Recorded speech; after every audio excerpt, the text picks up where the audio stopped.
Dr. Michael Morbius and the Morbussy of Madness. Let me tell you, this movie was severely disappointing. And honestly, I have never made a video about my opinions on a movie before, but I'm a huge movie guy. And I'm sure if you've been around my channel, you know I'm a huge Marvel movie guy specifically, right? Like, I see them all the day they come out, or like the night before they technically come out or whatever. And I watch every like Disney Plus show. I love them. Even like a lot of the ones that people don't enjoy, like I supremely enjoy. I just love long form storytelling, and I don't know, the whole experience. It's a good time. And man, I gotta tell you, like, usually I love these movies, but this Doctor Strange 2 was kind of butt cheeks. It was pretty mid. Like, I don't like to usually make opinions about these movies like off of a first viewing. I usually like to see them a couple times, but typically it's like, oh yeah, the more I think about it, better it gets. But this movie, the more I think about this film, the absolute worse that it gets. If that even makes sense. I don't care about grammar, right? Like, it just gets more and more bad the more I ponder it. Anyway, so I think it has like 3 major problems, maybe 4, and I'm just gonna ramble about them. Huge spoilers if you haven't seen the movie, you know, don't watch this, obviously. First things first, the characterization of Wanda. This, to me, is probably the second biggest issue with the film. You might be able to convince me it's the first biggest issue of the film, depending on how long I thought about it or talked about it for. But at the end of WandaVision, the Disney Plus show, which is the last time we see Wanda, she gives up her fake children and fake vision at Westview. She had taken over a town, and against their will, she was enslaving these people, and to have her fantasy of having vision back and having children. And when she realizes what she's doing, really, right, because she's very grief-stricken over the events of Infinity War and Endgame. But once she realizes she's hurting people, she decides to let them go. She does not want to have her happiness at the expense of others' pain. She's not killing anyone in Westview. She's just psychologically torturing them and controlling their every move and word. It's not good, right? Like, that's not good things to do to people, but she's not murdering anybody.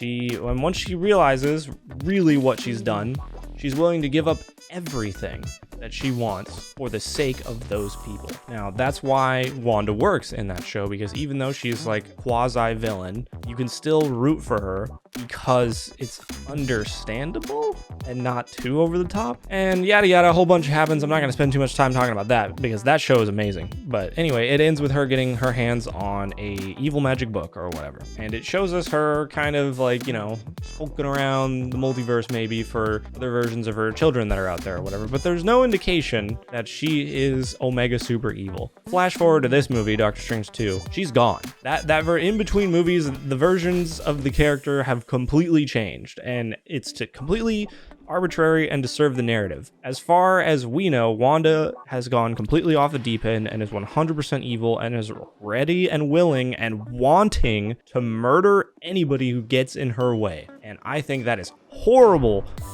character writing. You can't have a character do a full 180 dime switch from the end of one show to the start of the next film. Marvel is usually really good about not doing that. You look at characters like Tony Stark, you look at characters like Steve Rogers. At the beginning of their journey through the MCU, they are one way. Tony's, you know, selfish, he's a jerk, he kind of does whatever he wants. He wants to be a superhero and all that, but he's only thinking about himself. Like, he wants to look cool doing it, and he wants everyone to praise him for it. Like, it's all about him. But by the time you get to even Civil War, like a few movies in, right, like 5-6 movies into his journey, he's already different. He's willing to accept regulation. He's willing to accept responsibility from his actions. He's clearly filled with guilt and anxiety. He's a completely different guy, and you see that journey. You see him go through it. You see him experience these things like the Battle of New York. You see him deal with his mental problems in Iron Man 3. Like, you see him change. It's not just like, oh yeah, he read this book, now he's a completely different person. Same thing with Steve Rogers, right? Like, he's willing to do whatever,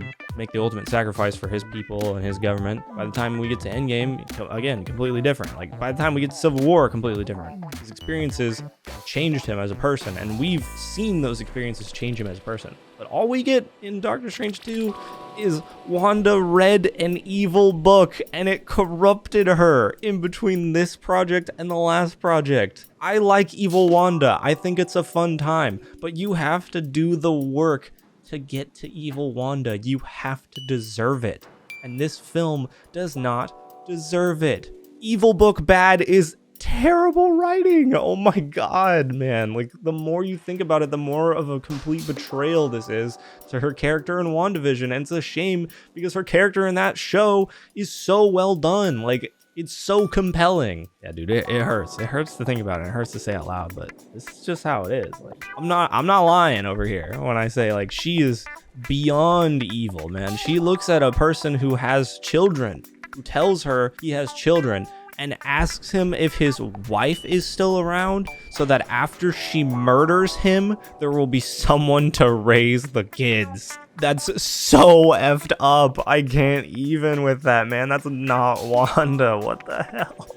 It's so bad. The second biggest issue for me personally, well, to me this would be the biggest issue because it's the thing I noticed the most when actually watching the film. I'm not gonna point fingers like the director or, you know, the writers or whatever, but somebody on this film does not know how to use these characters to their fullest potential in action scenes. Because like it or not, yeah, there's horror tones, you know, there's some spooky moments or whatever in this movie. It is an action movie. There's a lot of action, right? It's Marvel, baby. And if you look at the action scenes within this film, half the time people are just throwing big balls of energy at each other. There's no creative uses of these powers. Well, I don't want to say none, because in the first couple of battle scenes, the one with Discount Shumagorath, I don't know if Marvel is allowed to call him that at this point, and the Carmartage scene, there's some creative scenes like Wanda doing some whispering and mind games with people and coming out of water and stuff and being all Samara-y. Like, there's some interesting uses there. But other than that, it's clear to me that no one did the research here.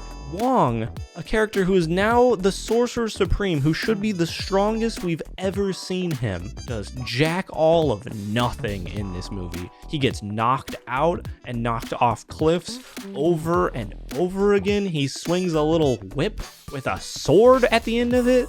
Dude, you are magic as hell. Show me some magic, man. Show me you doing something crazy, and then show me Wanda defeating that tactic in an interesting way. Don't show me her throwing him on the ground and then he gets knocked out because he hit his head. That is not creative. Same thing with, I'm gonna say it right here, the worst like cameo special appearance of all time in the MCU. The Illuminati were completely wasted, and that scene is so stupid to me. I like the idea of Wanda tearing up ass through this like super powerful group of people, right? It's a very Invincible moment, right? Like the show Invincible, like the first episode where Omni-Man is revealed to be the villain and just bodies the I can't remember what they're called. I think it's the Guardians of the Globe or something like that. He just destroys them, and it's super satisfying to watch. One of the reasons is because those characters are just like kind of stand-in stupid dummies, you know, like these aren't really intense people, and we don't really know that much about them. We just know they're strong, and we know that Omni-Man is stronger than all of them.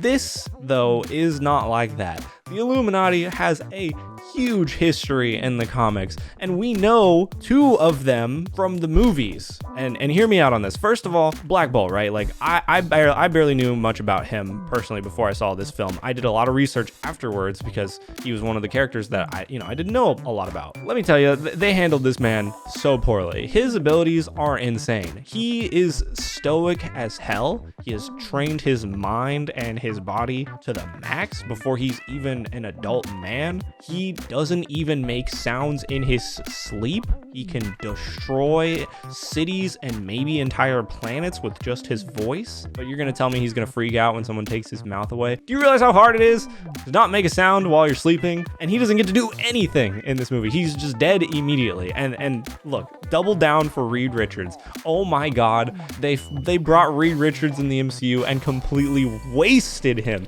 He literally is described as the smartest man alive, and his first thing he tries to do to Wanda is just reach for her with his arm. Are you kidding me? You think this man wouldn't have some kind of plan, some strategy, you know, some, I don't know, technology, like one of the main things he's known for in both the comics and all media he's ever been depicted in? But yeah, just pull them apart, just unravel them, throw them away. That way you get to, you know, hype up the Illuminati in the trailers and then not actually make the movie about the Illuminati, right? And if you want to be like, okay, well, those two aren't even in the movies yet, really, like, so we don't actually know what they're technically capable of. Well, guess who we do know what is actually capable of. We know Captain Carter, and we know Captain Marvel, or a version of Captain Marvel at least. Those two have versions of themselves in the MCU that we know are competent fighters. I'm sorry, but we know that if you take Cap's shield, be it Captain Carter or Captain America, and throw it at them, they're not just gonna stand there and let it cut them in half. That's not good action. She's literally there and she throws the shield and does one other thing with her jetpack and then gets bisected. And then, oh my good lord, do not get me started on Captain Marvel. This variant of Captain Marvel doesn't do anything other than shoot a couple of beams from her hands and then charge at Wanda. And then Wanda crushes her with a statue. We have seen a Captain Marvel in the MCU who's able to fling herself through space, through giant spaceships, ignore missiles and gunfire, and take a punch from Thanos holding the Power Stone and be all right. Holding the Power Stone. She's taken a headbutt from Thanos and been completely unaffected. Come on, man. You can't be throwing shade at Captain Marvel's strength, regardless if you like her as a character or not. And yes, this is Captain Marvel. It's just a different person with the same powers. So let's not act like, oh, well, they're substantially nerfed. No, the truth is whoever was in charge of that scene didn't know how to end it and didn't know what to do with those powers. They're like, oh, I mean, I don't know. Look, I just want Wanda to be the villain, be evil, and we gotta move on. And just killed them in the stupidest way ever. And if you don't believe me about the action, don't worry, I've got a couple more points. My next point I would like to bring up is Mordo. Mordo in this universe is Sorcerer Supreme and incredibly strong. And in the regular 616 MCU universe, we know that he's one of the sorcerers who trained Doctor Strange. You would think that him and Doctor Strange might have like a magic battle. Nah, dude, they just punch and kick each other in like a little pit. Then he's not in the movie anymore. That's it. That's all that happens there. Come on, dude. So many of the characters are misused. Doctor Strange and Wong both say that they can't beat Wanda, but we're not really shown evidence of that. There's like a little scuffle they have at the beginning, but other than that, it's a lot of running away until the end of the movie where they actually do subdue Wanda, even though they said they couldn't, and Doctor Strange is in a corpse version of himself. The third biggest issue with the movie is the plot. It's the moment to moment. The whole thing summarized is Wanda wants America. She wants one person, and that's it. The plot doesn't really expand or evolve beyond that. It's a lot of running away from her and her chasing them. The end of the Illuminati scene actually kind of has a good point in it and of itself, right? They're running away from Wanda after she's like wrecked the entire place. A version of Christine, Doctor Strange, and America. They're running through like an underground facility and they keep closing doors on Wanda, right? But like doors ain't gonna stop Wanda. She just uses her powers to explode through them, but not the final door. The final door, she walks around and does a jump scare. I don't like sacrificing good film and good story writing for cheap scares and cheesy lines, right? Like that's not good. Why doesn't Wanda use her, I don't know, freaking telekinesis to grab the people she's chasing rather than chase them on foot? You just showed me her beating up a team potentially stronger than the Avengers by herself, and yet she's gonna get stopped by some water collapsing in on her. Like, come on, man. You know what? On the topic of evil Wanda, she's so evil and ragey. Why does she never kill Doctor Strange? Who's like the one person who could stop her, really. She gets her hands on him a couple of times and just ignores him. Just leaves him there next to her, you know, while she tries to extract America's powers. And then later in this scene that I'm talking about, she just yeets him into another universe instead of just icing him right there. Like she just iced a whole bunch of strangers. Like, you know this guy's gonna try to stop you. Get rid of him.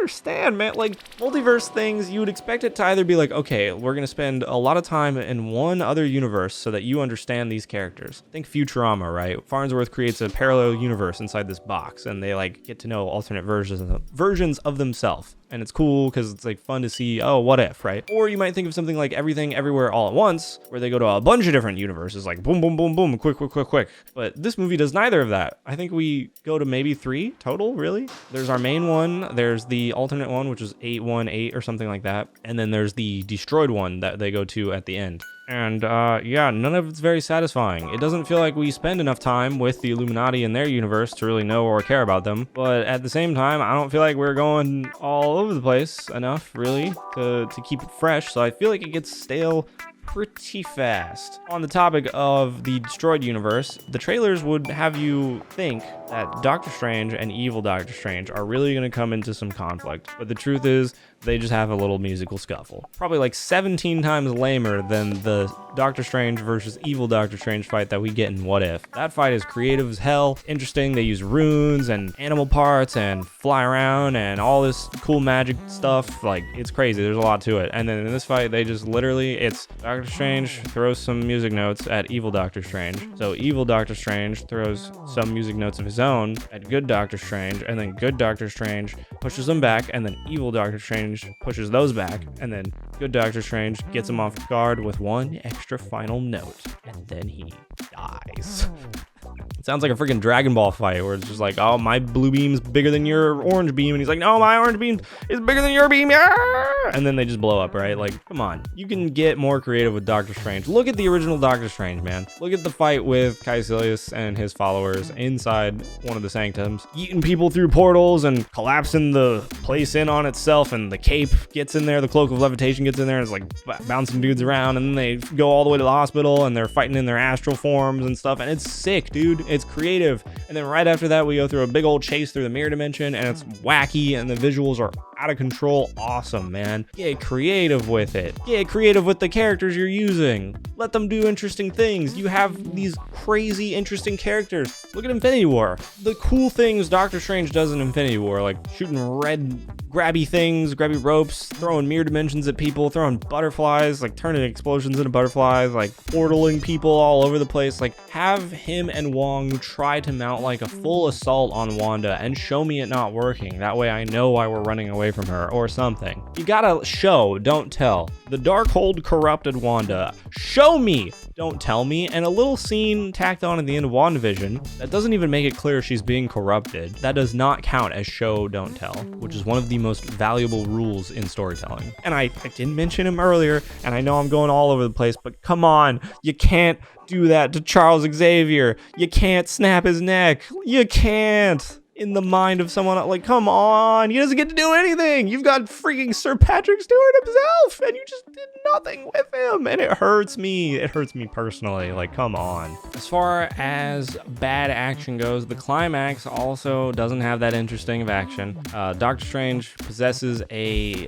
oh, God. Okay, Doctor Strange uses the Darkhold to possess a dead version of himself in a different universe to fight Wanda, right? We've been told that using the Darkhold corrupts you or whatever. Of course, it doesn't corrupt Strange in this movie, or maybe it does. We'd have to wait till the next movie to find out. Whatever, that's not what I want to talk about. What I want to talk about, though, is Wanda uses the Darkhold to dreamwalk and possess a version of herself in another universe earlier. No shadow demons come for her, but when Doctor Strange does it, because he possesses a dead version of himself, completely arbitrarily, a whole bunch of shadow demons attack him. Not only is a regular human, a version of Christine, able to fight off these shadow demons by kicking them, Doctor Strange is then able to harness the power of these shadow demons, that's literally what they are, to fly and then fight Wanda for a little bit. But it's not really interesting. It only lasts a couple seconds, and then Wong shows back up and they put her in a ball. And while she's in this ball, Doctor Strange, in his zombie body, his dead body, tries to have a heart-to-heart with America, the girl, the MacGuffin of this movie. I don't even know if I should call her character. I like some of her interactions with Strange, but I mean, she really is just kind of there. And it's really distracting and kind of not emotionally effective to have a heart-to-heart when half of one of the characters' face is just missing. People in my theater were laughing. I don't blame them. Anyway, you know, she finds the power within herself, and then they actually do something I quite like, which is like show evil Wanda how evil she's being by showing her how scared her actual children are of her. And I liked that bit. Like, it's not 100% bad. I'm not saying this is the worst Marvel film ever made. I'm not saying it's the worst movie of all time. It just has some real big problems. It's mid, right? It's mid as hell, but I don't want to say mid as like middle of the road. I want to say mid as like bad. Maybe I'll feel different like after I see the movie a couple of times. I don't know.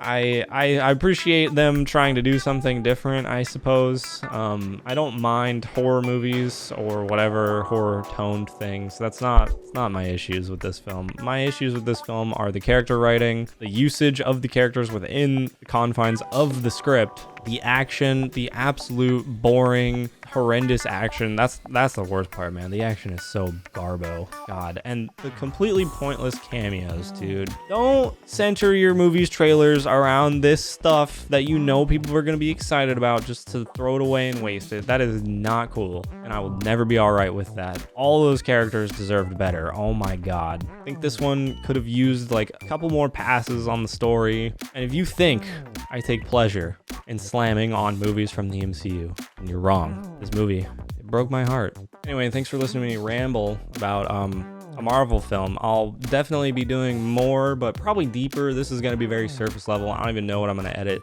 over me talking. Probably just trailer footage since the movie's not out yet and I don't want to get like assaulted by Disney or whatever. I will say, if you like this movie, like, go ahead and do you. I never like to slam people for the movies they enjoy, right? It's not the point of movies. I'm just offering criticism because films can be criticized. We can all live in harmony and peace. Anyway, whatever. No Way Home and Shang-Chi are both way, way better than this film. And that's the last thing I'm gonna say about it. Except I lied, that's not the last thing I'm going to say about it. The other really big flaw of this movie, I feel like, is because they don't handle these multiversal versions of characters very well, it's very hard to get invested. Doctor Strange and Mordo have a pre-existing relationship from the first Doctor Strange, but that version of Mordo is not in this film at all, and therefore it makes his interactions with this version of Mordo feel much, much less meaningful. And same thing with Christine, right? Like, he has this speech about how he loves Christine in every universe, but he tells this to Christine. That's not his Christine. So, like, what? This doesn't deepen his relationship with Christine, with the Christine that I know, at least, right? And there is a way to do it properly. No Way Home did it perfectly. It uses other versions of characters we know a little bit, you know, from other films, but Peter doesn't really know them. But it gives time for him to develop relationships with these other characters. It uses them effectively. Like, it doesn't walk back on characterization of them from their films. It doubles down and only makes the whole No Way Home multiverse story stronger as a result, because Peter can learn from these two and use what he's learned from these two versions of himself, deepen his relationships with the characters that are relevant to him. And I think that's the right way to do it. Instead of having somebody dump a whole bunch of stuff on another version of someone, like, that doesn't mean anything to the relationship that we know of them. And now I promise I'm done ranting about this garbage movie. Whatever, I'm out of here. I'm sorry.